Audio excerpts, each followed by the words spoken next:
only 15 months. And in that 15 months, it's been quite the whirlwind from zero to the 500,000 Instagram fans. Do you want to give everyone a little bit of the backstory about how you guys come together, how the Frank concept came around, and what this the early parts of this first year and a half have been like?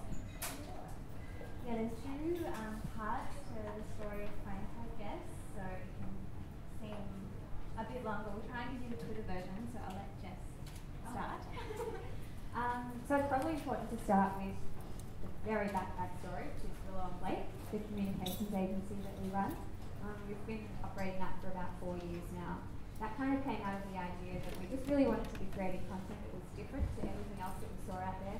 And there was nobody really specialising at the time in the written word. There were a lot of agencies that kind of handled design and video and photography, but no one really focusing on copy. So we saw a bit of an opportunity there.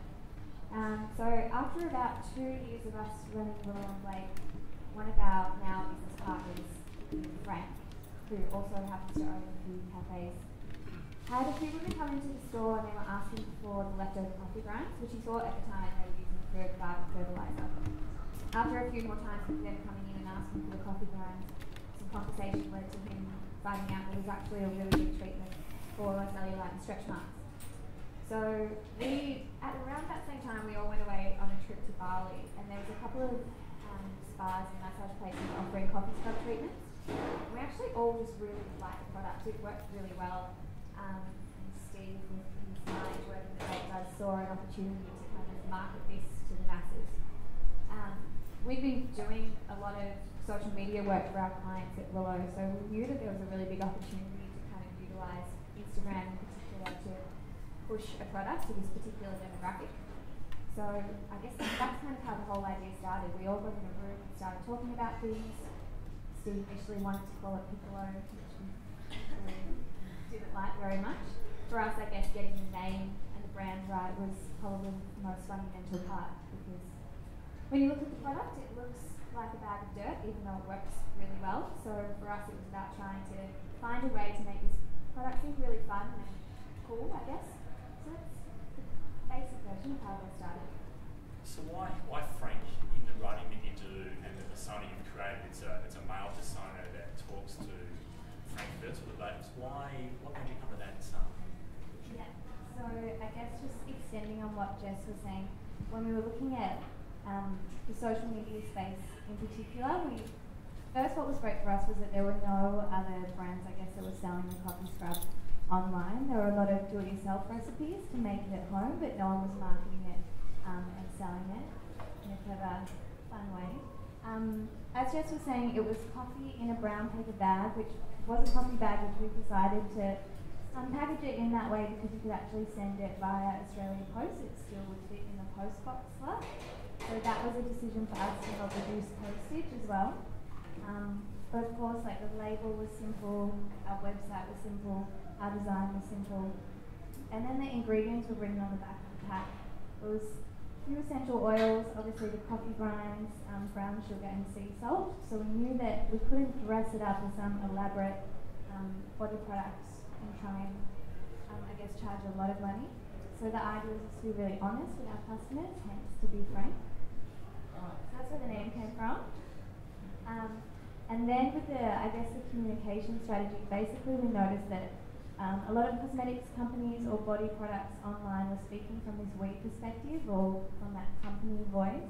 We just didn't find it was very engaging or personal enough or really reaching their audience or doing something different. Everyone was sounding the same. So for us, it was about trying to tap into this mindset of these younger girls, look into what they were doing on social, and find a fun voice that they would really want to participate in and talk to. Was the model currently is selling direct, so you only sell online? Was that the way you want to start out and test, or did you want to stay away from wholesale? Why did you choose to sell direct only initially? There are a few reasons, I guess. At the time, it just started as a small side project, and we never really considered anything beyond selling through our website to begin with. After a while, we started getting a lot of wholesale requests, and I think for us it just didn't feel right because we knew we wouldn't be able to control every element of the brand if we had other people redistributing our product. from the way that it was stored, so that the product was actually in the condition it should be when it got to the customer, through to everything that they would be doing in terms of point of sale and marketing. We made a decision right at the start that we never wanted to discount the product, because it's already fairly competitively priced. So we think discounts are generally a bit of a technique to try and push stock when you need to, versus coming up with other mechanisms that kind of increase sales if that's what you're looking to do. So we've discussed things about like moving into retail, and we've had some pretty decent wholesale opportunities come up, but until now we just think it's nicer if we can just create a really strong brand and own all of that ourselves. And you mentioned the communication strategy before, Erika. The concept of going to Instagram predominantly, obviously you're on Facebook, to a lesser degree Twitter, and you use Pinterest slightly differently again. Where did the idea to really target Instagram come from? With Instagram, I guess the same with a lot of our clients at Willow and Blake, we were just noticing that a lot of people were moving from platforms like Facebook onto Instagram just because it was so visually stimulating. Now it's really interesting, a year later so much is changing and we're focusing more content back on Facebook and other platforms. But at the time there was just a really big opportunity for us to launch this product. There weren't any competitors. We really sort of were creating our own little industry online. So the nature of the product and when you have it on, it's very different. People wouldn't have seen it before. We knew it would lend itself to this selfie phenomenon that was going on as well. So for us it was, how can we tap into that and then get our customers creating content for us? And in that way we were sort of building our own little, what we like to call army of Frankfurts, and these people who were generating content and I guess taking some of the time off our hands. When I discovered you guys, you probably had 60,000 followers. How did you get started? How did you get people taking photos of themselves in the shower? They always talk about the first 1,000 customers is the hard one. Yeah, we were pretty surprised when people actually started doing that. For us, like with any strategy that we're working on with any of our clients, coming up with an idea for user-generated content is always really important. So basically, how is the customer going to take photos of this product and promote it online for us? We started actually taking some photos ourselves, probably with our legs, nothing else, and seeing that through the Frank pages. We also engaged a lot of bloggers, influencers, and we had a bit of style guide for them in terms of what their photos should look like when they're taking them.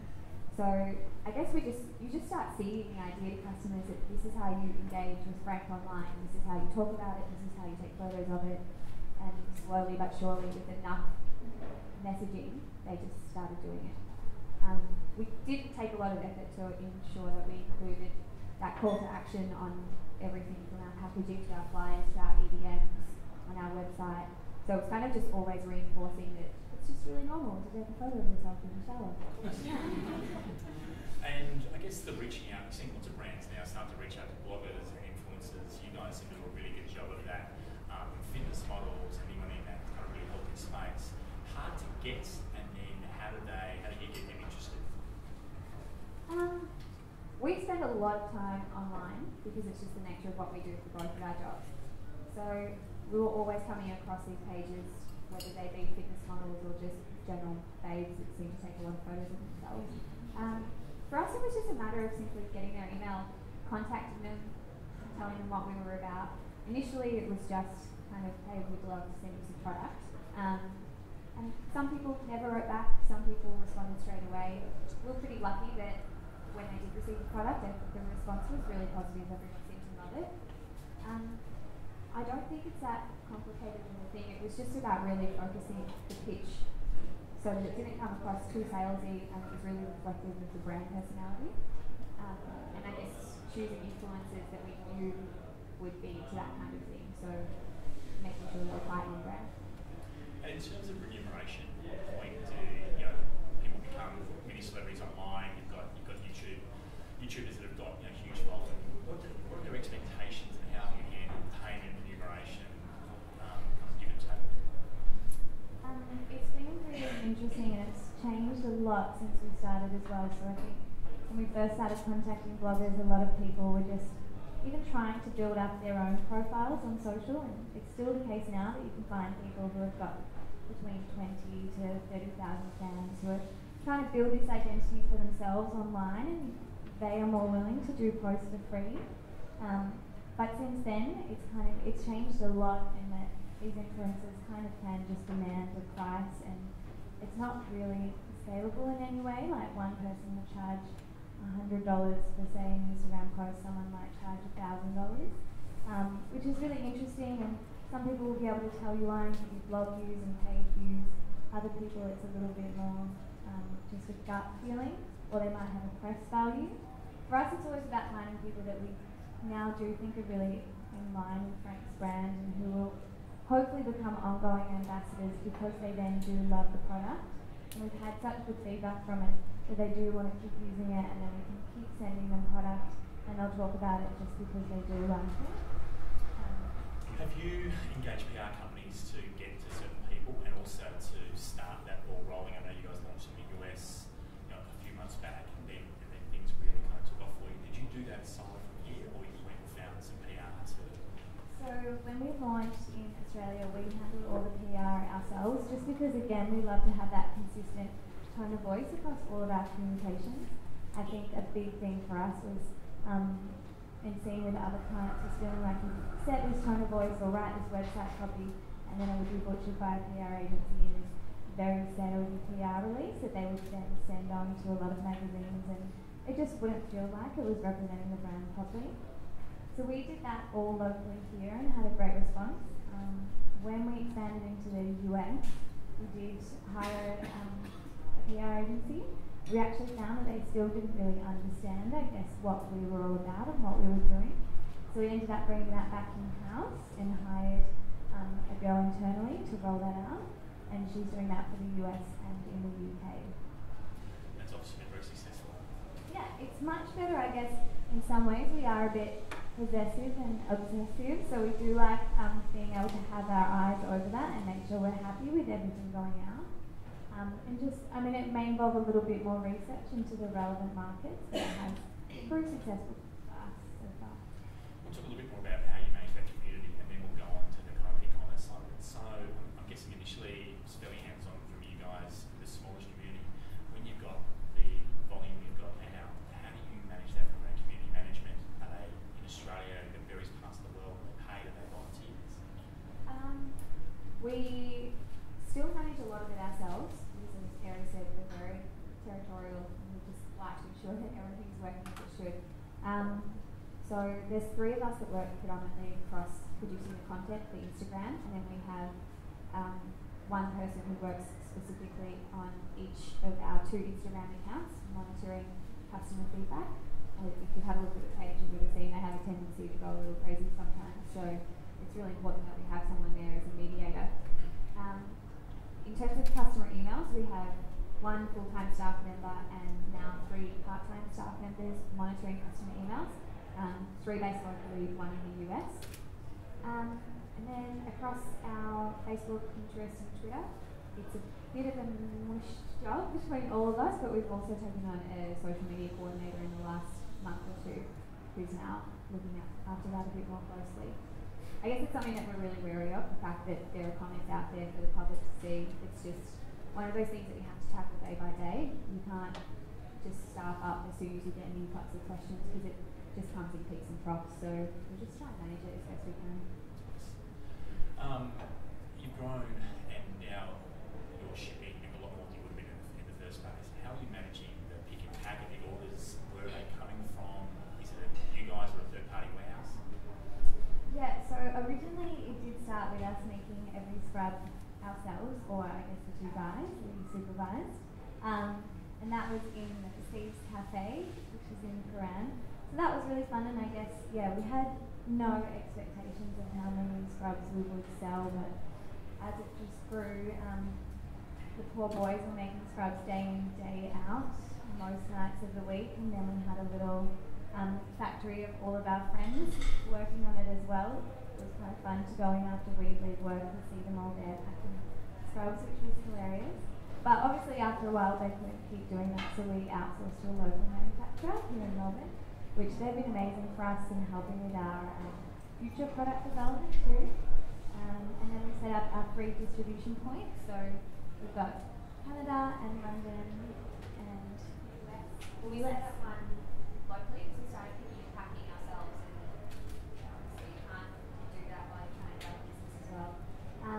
started with our distribution point in Melbourne, then expanded to a distribution point in LA that would service America and Canada. Then we decided to set up another distribution point in London that would service all of Europe, and then finally another one in Canada, because funnily enough it was taking about 4 weeks to get over the US-Canadian border from LA. So we've got a distribution centre in Vancouver there as well. And at what point did your site currently has a geolocator that asks you which country you're in, where you want to have your order shipped to? At what point did you break away from just having a home site and having those various locations?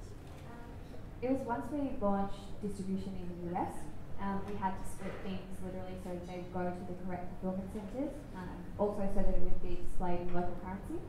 So once we started that was when we split the splash page into locations, and then each time we added a new distribution point, we added a new store.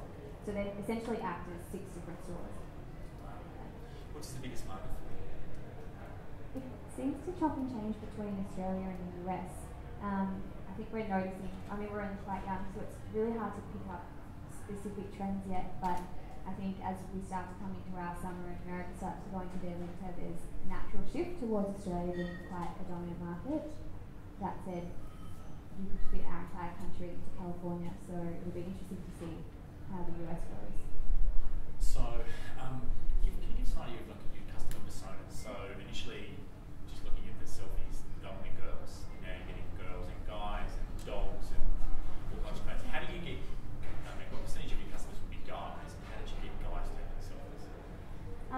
It was really interesting because when we started, one way we wanted the whole world to scrub, but we sort of identified that our market would be basically 16 to 24-year-old girls, purely because of that they were the kind of largest group on Instagram and the people that were generating content and engaging with this selfie phenomenon.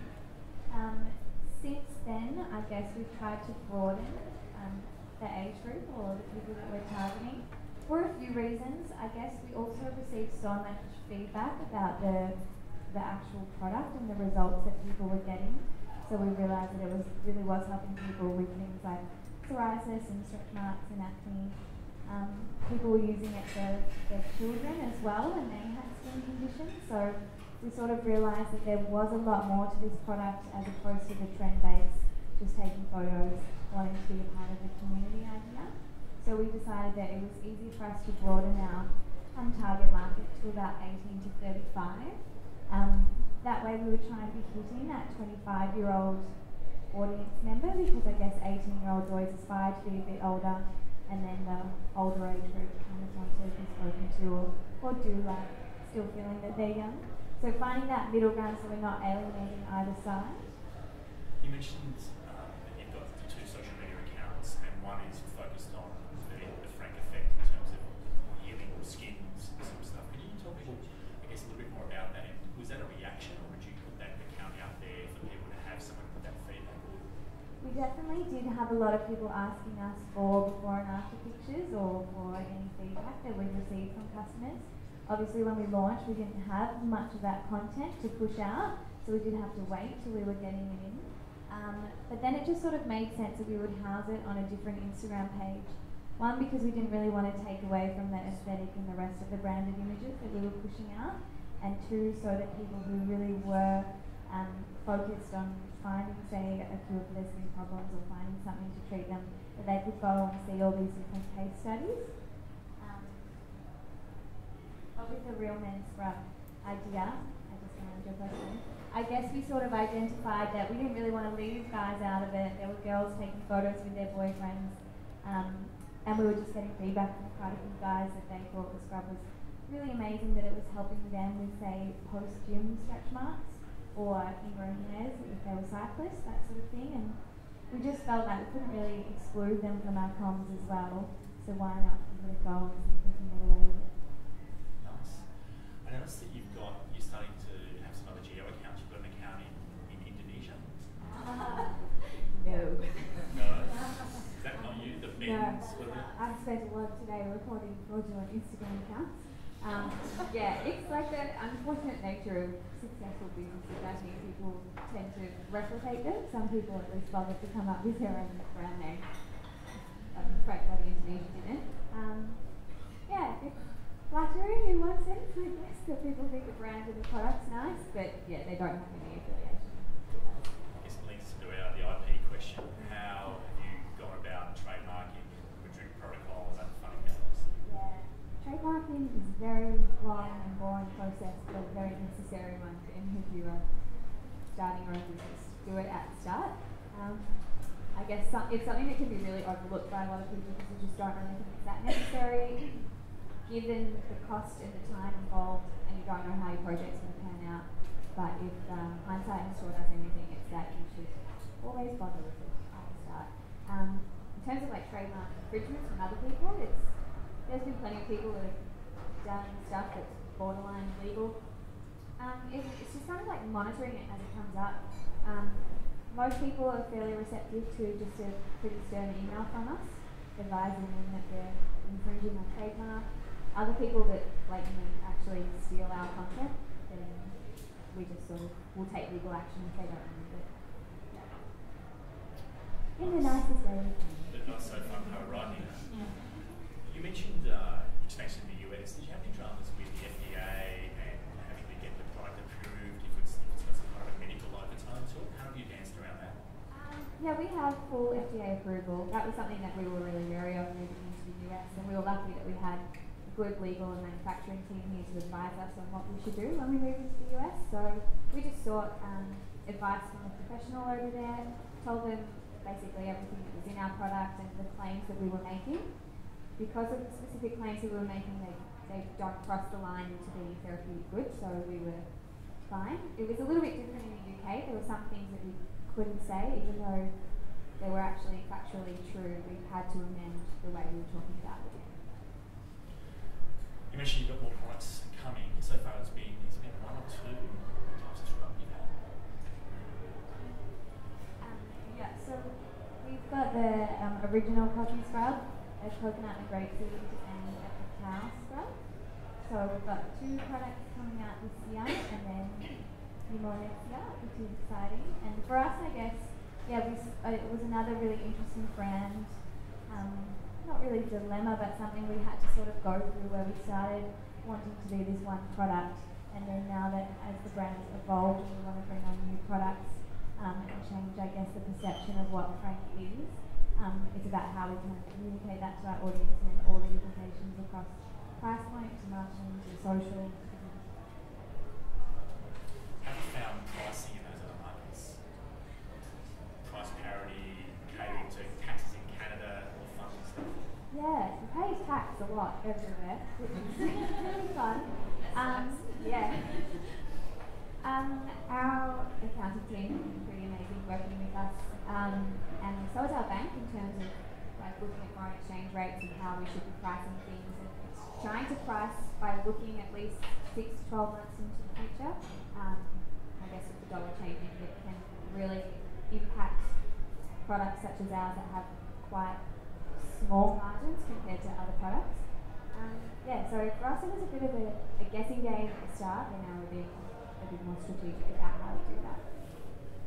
Has that meant in the year and a half the dollar's gone down a fair way? Have you got a significantly different price point now than you had 15 months ago? No, we haven't changed our prices at all. I guess we've been able to counteract the change in the dollar by increasing our volume.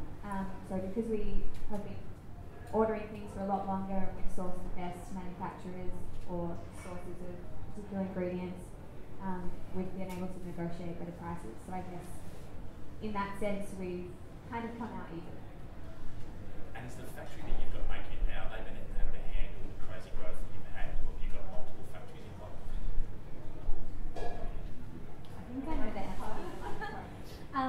Yeah, I think there was a point where they, I think we're looking at potentially getting more machinery to produce specific quantities that we were asking for. But they're still doing it all for us, and right now the boys are kind of on a mission to find, I guess, a local manufacturer in the States and in the UK, just because it will make it a lot easier for us. Pretty well prepared in terms of stock flow for the future. But in case anything does happen, someone really, really famous posts about us and then we lose all of our stuff, it does cost a lot to ship stock over in a short time frame. So for us, it would be a lot better knowing that we've got a manufacturer locally. And do you still use Australian Post to ship internationally as well as domestically? So it's kind of localised to each region. We ship some of our orders to the Asia Pacific region from Australia. It actually turns out to be a lot cheaper and a lot quicker distributing some of that stuff from the UK. So a lot of it goes, funnily enough. So a lot of that stuff comes from the UK. But within Australia, we still use Australian and New Zealand. Yeah. One of the things you talked about with having the multiple accounts and having community managers is, you've got lots of people, pictures of beautiful girls as well as predominantly lots of beautiful people in the user-generated content. You've also got, you seem to have tackling in some way the female body image. There's some girls that don't look like stick figures, and I've noticed that you've got some criticism, in some of the comments. What makes you decide that you would go into that space, and how have you handled kind of some of the not so nice comments that come with girls that don't look like they've walked out of a magazine? We'll probably jump back and forth with the microphone, excuse us while I do this. I think it was a pretty conscious decision for us to start doing that. We realised that we were in a position to try and spread a positive message when it came to body image. So I think we just wanted to take some responsibility and ensure that we were doing that. We knew we were going to cop flack because that's just what happens, especially with the demographic that we're dealing with on that platform. They're very vocal, very opinionated, so we knew we had to monitor the post really closely. But I think it's kind of just really part of what our brand is about. Like, it's about bodies and it's about empowering females and getting them to feel confident in themselves. So if we could start putting that message out there, hopefully they would actually start really believing it.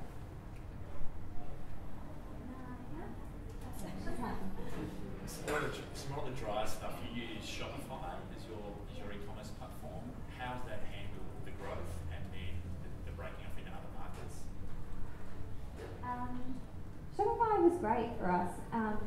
It made setting up an e-com business relatively easy. It does have certain limitations because it has a closed API, so you have to work with the developer at Shopify to be able to do certain things, which is okay. I mean, you have to work with the developer anyway, so for us, our design team is just ensuring that they're in constant communication with them. So for now, it's servicing us pretty well.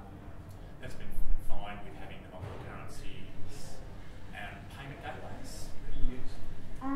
That's a very good question. Probably one that is best answered by Alex and Steve, who are not here. We were using eWay for quite a while, and now they're looking at setting up localized merchant facilities with specific banks. Who they are? So how many people are there in Frank? How many founder directors are there? And then how many staff have you got in one way or another? Okay, so there's Jess, myself, and Bree, who we're the owners of Blue and Lake as well. Then there's Steve and Alex. Alex, Jess' partner, Steve, Bree's partner. So they handle all their e-commerce logistics, fulfillment, the numbers side of it, really. Then we have, some of the girls who work for us at Blue and Lake also help with a few aspects of the business, but solely for Frank, we have Amina, who's in charge of the UK and US press, and I guess some more campaign initiatives. We have Naka, who's customer service. We have Georgie, who's our social account coordinator. Those are the people who are based kind of working online or not in the office with us. So 3 others across the customer service. And I guess we have our external legal team, marketing, manufacturing. Do you have volunteers in terms of people that can manage comments? Because I know Black Milk Clothing, who are another big social commerce success story, they've got a team of effectively big fans of them that they trade off against work hours for some products. Do you guys do anything like that? So we've got Kadia, who does do all of our community management at the moment. So she's checking a couple of times a day across Facebook and Instagram for any comments. We're obviously always taking on board what people say, replying where we need to.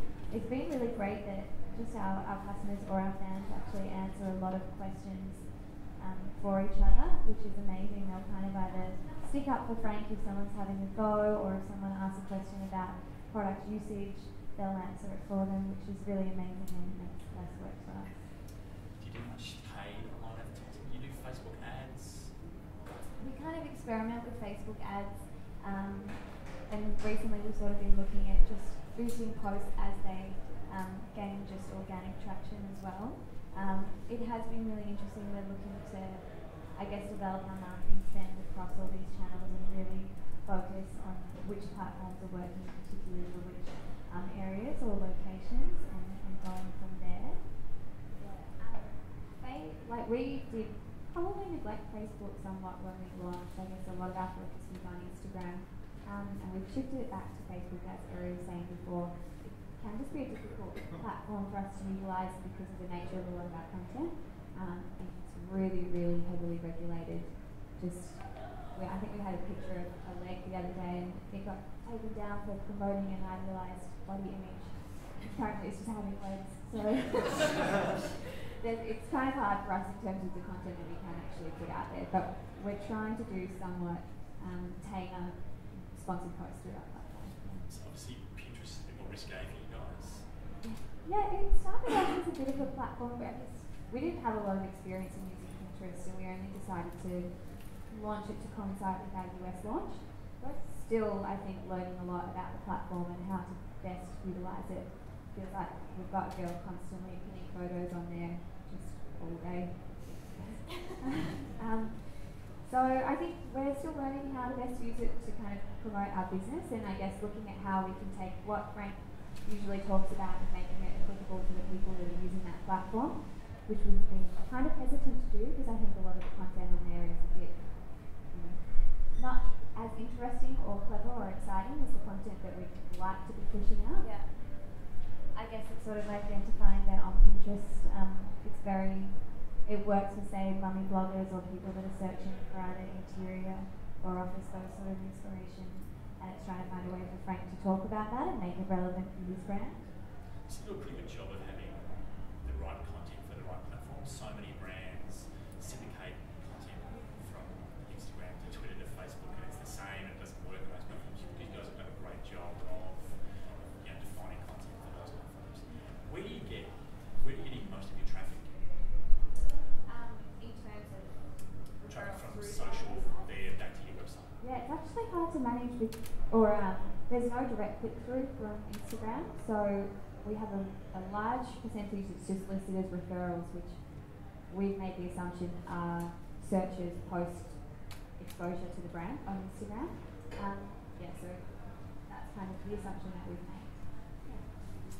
Ladies, we are going to break, have some intermission here. The format of the evening is we have something, a drink is the bathroom, we're going to come back and have some Q&A. So if you want to know a little bit more about one of the subjects that we touched on, now's your moment. Think about that during the break and we'll come back. So we'll have a break for about 10 minutes. A Q&A format, we'll do a little door prize stuff at the end. So guys, enjoy. Go underway. Who has a question? Okay, going. Have you ever considered a subscription basis to make it more of a commodity? Yes, watch this space. Definitely, I think for us as well, it's about really shifting the perception of consumers from a trend-based product into something that really fits into their everyday beauty routine, from expanding the product range to just getting them to use it on a more regular basis. When we first started, we sort of guessed that perhaps they could use one pack of the scrub for, 3 to 4 times. And it really depends. Some people cover their whole bodies in it, some people use it a little bit more sparingly. But now we are trying to, dictate, how often people use it so that they do purchase more and have that subscription model. It's definitely a good thing. We've heard a lot about the online marketing and everything. How do you go about offline and selling in stores and all that sort of stuff as well? So the question from Adam is, we've talked a bit about the online marketing. What are you doing offline in stores? Is that part of the next plan? Yeah, so we don't distribute anywhere at the moment other than through our online store. So that's predominantly why all of our focus, or the majority of our focus, has been online. we do sample stock at events, so that's been a really good way for us to take the brand offline. We do a lot of PR work as well, so I guess then looking at having printed publications review the product.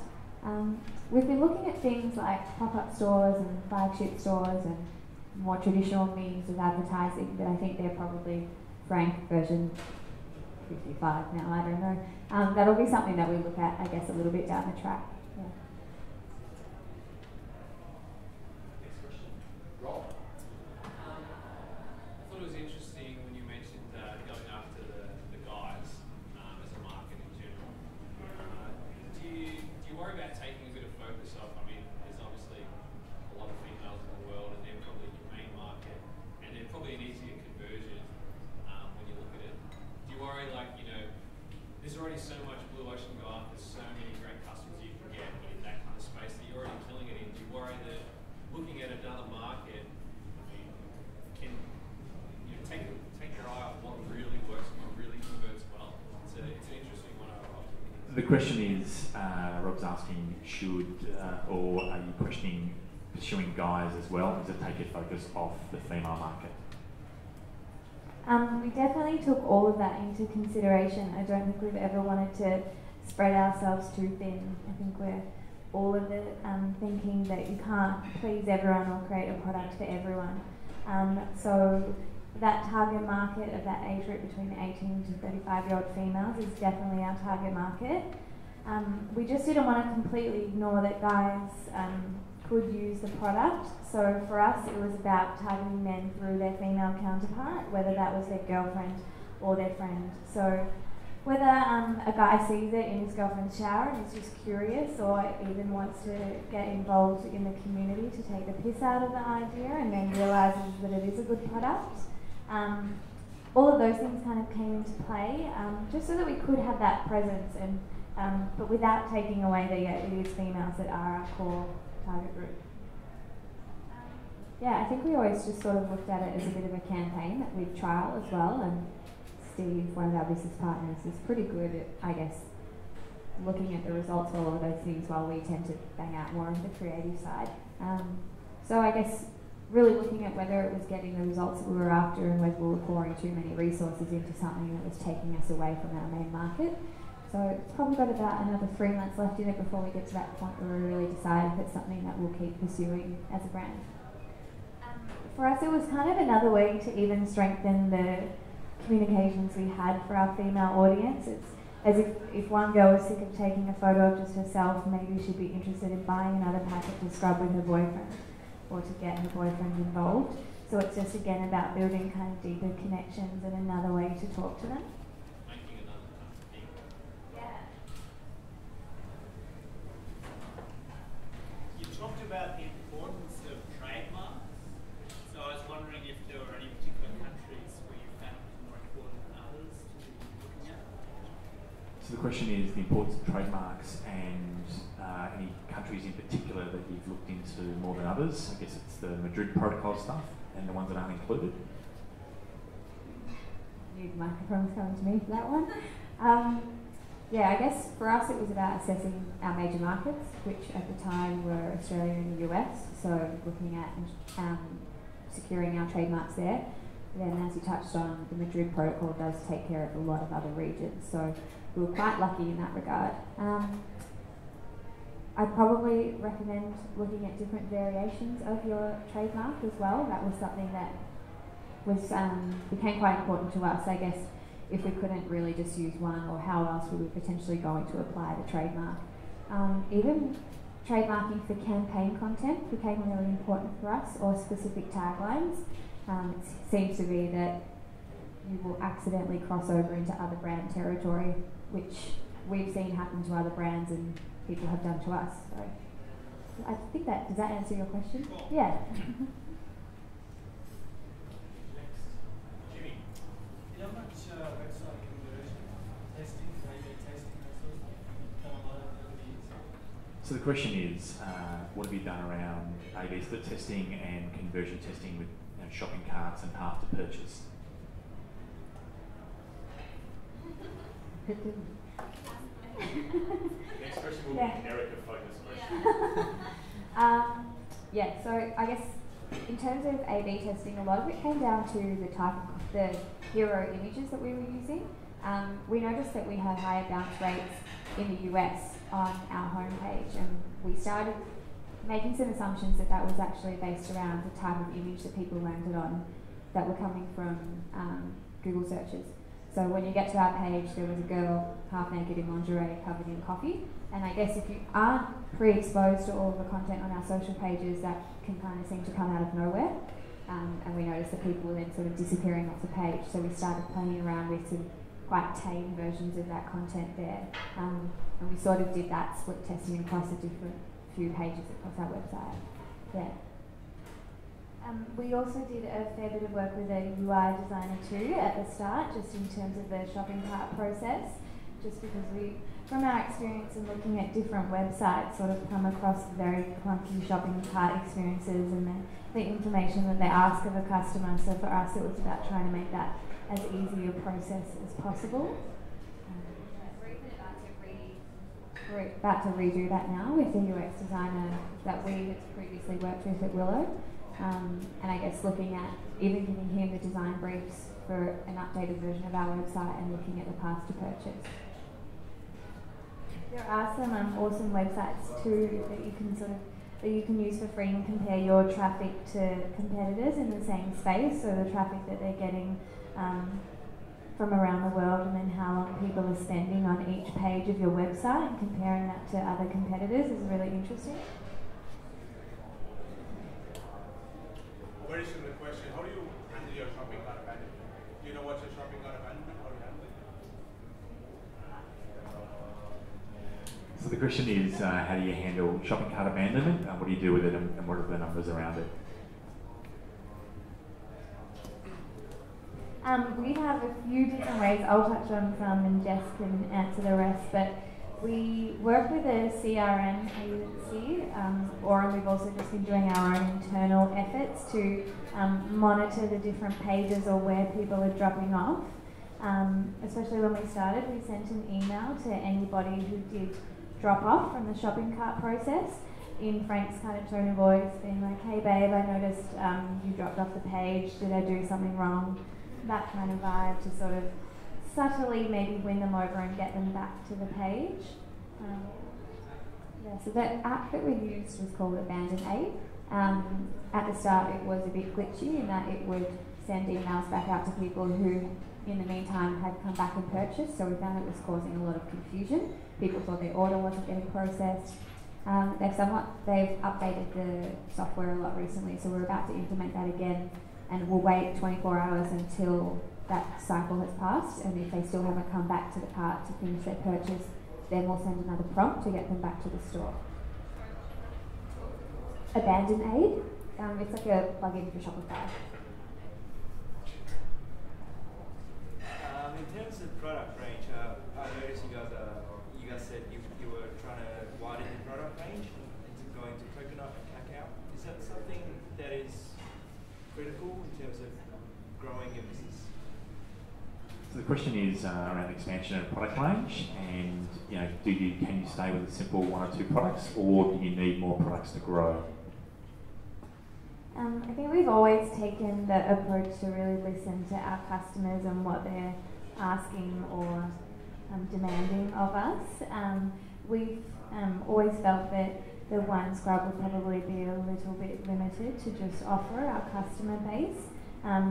We do like the idea that the coffee scrub is the hero product. It's kind of how we started. It is that unique product that wasn't really available to anyone before.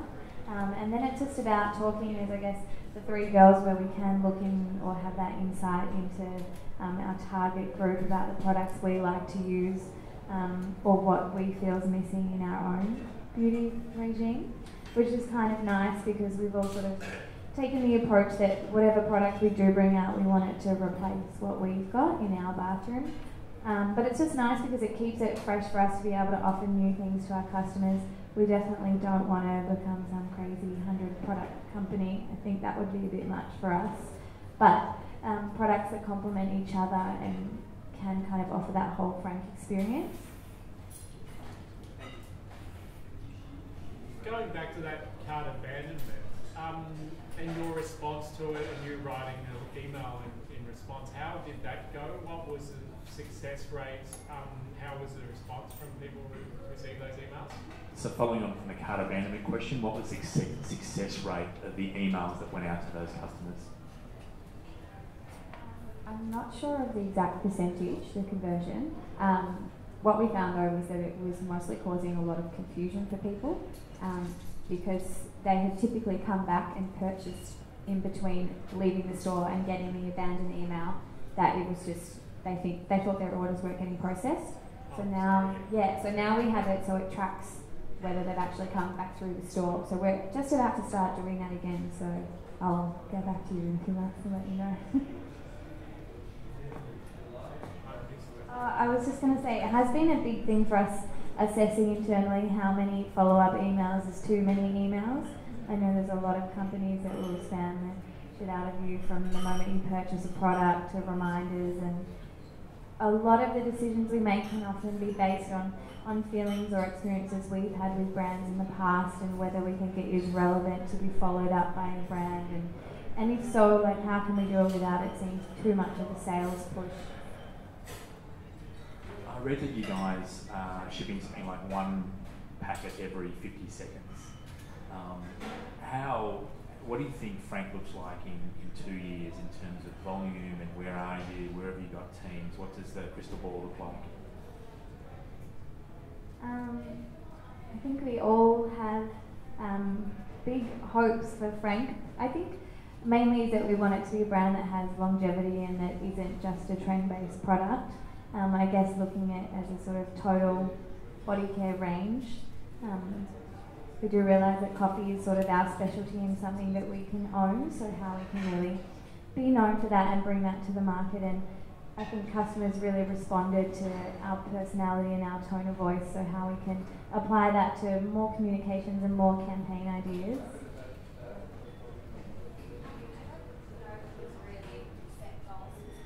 For the growth of the business.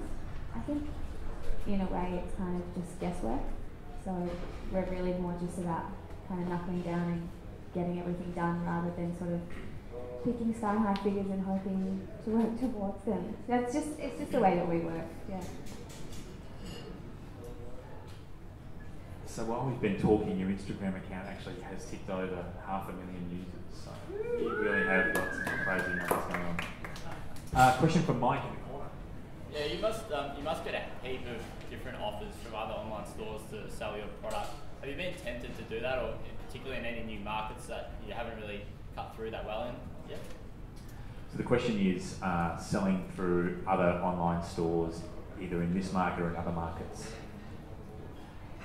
We've had requests both online and offline in retail spaces to stock in their stores, and for us it's a decision, well, we've made the decision to not do it just yet. Particularly online, we are looking at offline, I guess, collaborations, probably next year, but it would just be if it was the perfect fit for Frank, in terms of their customer base and their brand, how Frank would be represented on shelf space, etc. But online, I think we want to keep that focus on our brand. Otherwise, again, for reasons Jess pointed out before, if other websites discounted our stock, or even the way that they promote it in banner ads or copy, we just want to keep that messaging and that brand really fixed and sort of special to what we've been doing. Any other questions? NASA. So it's 5,000 followers. So do you still recycle your coffee? Question is, do you still recycle your coffee? That's a very good question. We actually never did. So obviously those women came into the cafe and said that they used leftover coffee grinds. And when we went and did a lot of research about coffee scrubs, we realised that it had to be fresh coffee grinds. Basically, so when you're making a cup of coffee and you run the hot water through it, the grinds lose their caffeine content. And that's the main ingredient or the scrub that has the benefits in targeting skin conditions like cellulite, stretch marks, eczema. So we obviously made that decision to use fresh coffee grinds from day one. And that's probably the difference that we like to communicate as a really strong USP for Frank. How have you dealt with competitors in, I suppose, a general sense, but also, like, I think it's Mr. Bean's coffee scrub, who've just blatantly ripped off the brand? Dealing with Me Too competitors is the question. It's been really interesting and probably more of a gripe for our creative agency who's seen them just blatantly copy flyers and fonts. Like, you would think people would try and think of something new.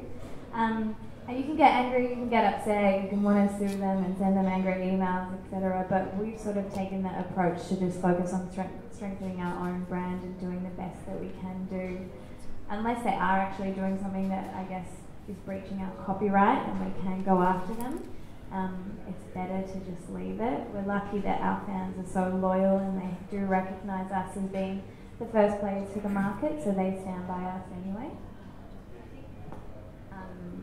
As a lot of these competitors popped up, it really just cemented the idea that we wanted to take Frank from being this Instagram brand to a really legitimate brand that kind of we just pull away from those people by doing something different. Yeah. I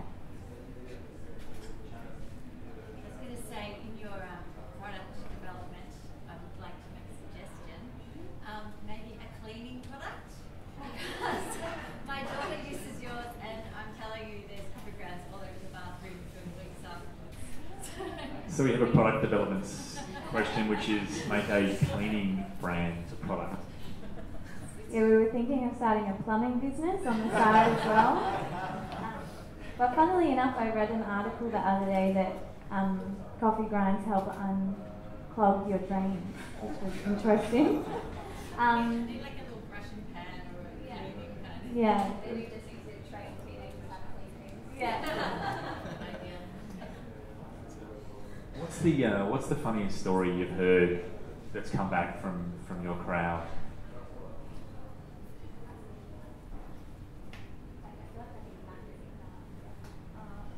We send a little internal weekly recap of some of the crazy questions and requests that we get from people, which is just kind of funny because they ask very obvious questions that are written in our FAQs, etc.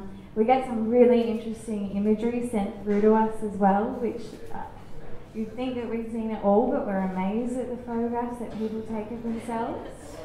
I'm just trying to think of the really funny things.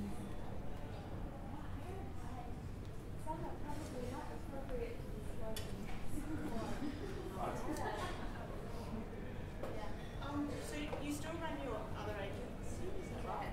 How do you find that juggle, and how did you find going from a service to a product, and what was the initial leap? Good question. So how do you find running both businesses? Erika, you might want to tell everyone that you've got another business as well, that you're a Park Cafe owner, to explain how stretched your day is.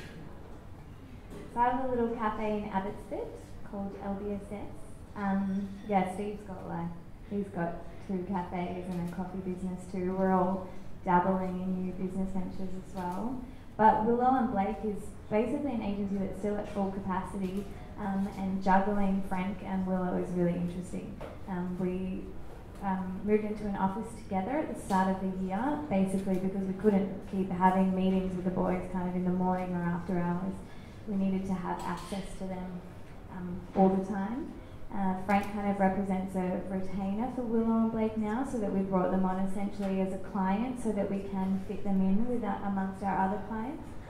And it's certainly interesting because I guess Frank can make us money while we're sleeping, whereas Willow and Blake, you kind of spend so much time and energy and emotions on pleasing clients for a lot smaller sort of retainers. But it is what we love doing, and I guess what we started doing, and we would never really want to let that go. And Willow and Blake now provides a job for 2 other girls and 2 more girls next week. So that's exciting, and we love being able to work on other clients because every other brand you work on can inspire you and motivate you to work on your own brand, and you find more information when you're researching other industries. So it's definitely a juggling act, but we'd all be quite bored if we were just doing one thing, I think. So.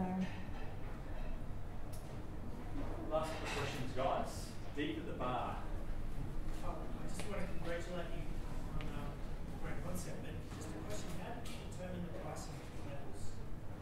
So, question around pricing. How did you determine pricing levels initially, and then I guess why you wanted to stay with them when the dollar was fluctuating? Not so much about product currency, just The price point.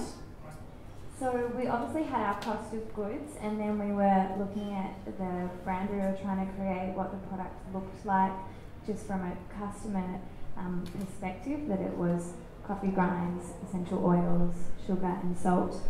As I was touching on before, we didn't want to dress it up as anything more than it was. I think people, if they wanted to, could find out that price. We were looking at our target demographic as well, and wanting to, I guess, provide a product that was really accessible, so that a 15-year-old girl could have maybe $20, and that could be something that she could purchase, and then someone who was a bit older would also be happy to spend $15. It's kind of an obvious decision to make, or you don't feel like you're really going to be ripped off. Or if you weren't happy with the product, you wouldn't have lost a lot of money. It was only $15 spend. Incorporating the shipping and the cost was also something we really wanted to do, just because we felt like there was that kind of barrier. If you communicate a price point and then tag the shipping on at the end, it can be a bit disappointing for customers, so absorbing that into the cost was a big thing for us. Touching on the shipping model, that was something that we heavily considered right at the start. So the whole product was designed around being able to fit in a large letter before your postage costs jump by about $5 to a small parcel. So by designing it in that flat sachet, we could save a lot of money and hence keep the costs relatively low for the customer. Can I ask what's your average units? Like how many scrubs do people order on average? Do they order just one? Good question, Kate. What's the average order size? Like how many packages per order? I know this question. It's 2.5. Yeah.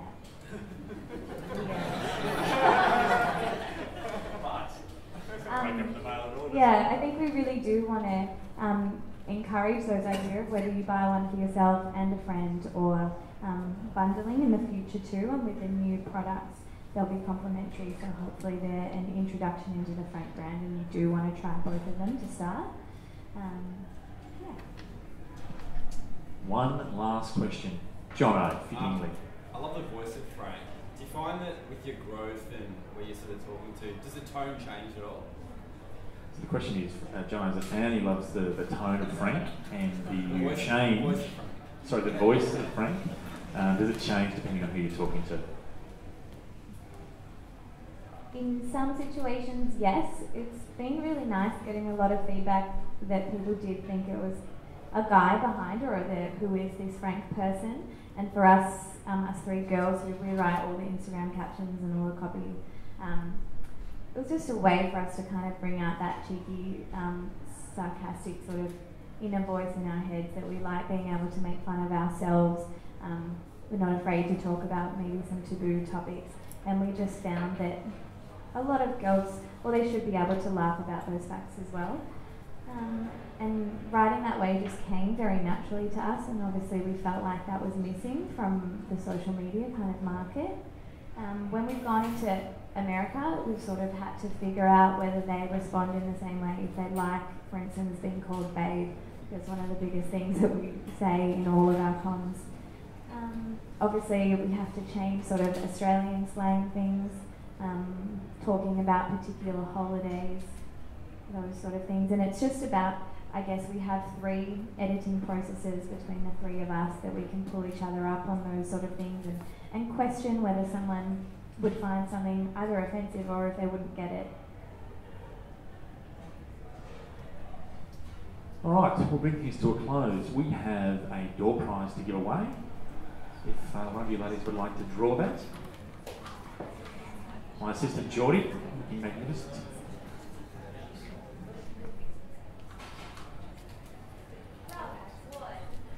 Rob Ward is our winner.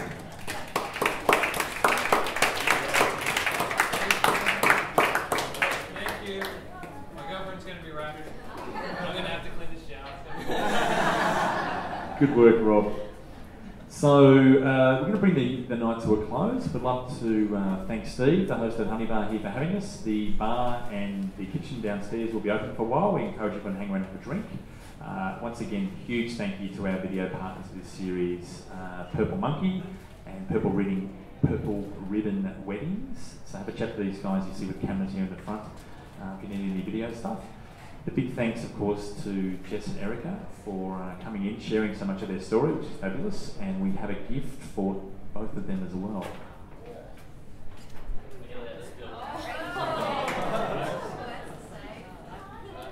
Our other assistant, Mike. Don't trust the hand. It's in tea for the coffee.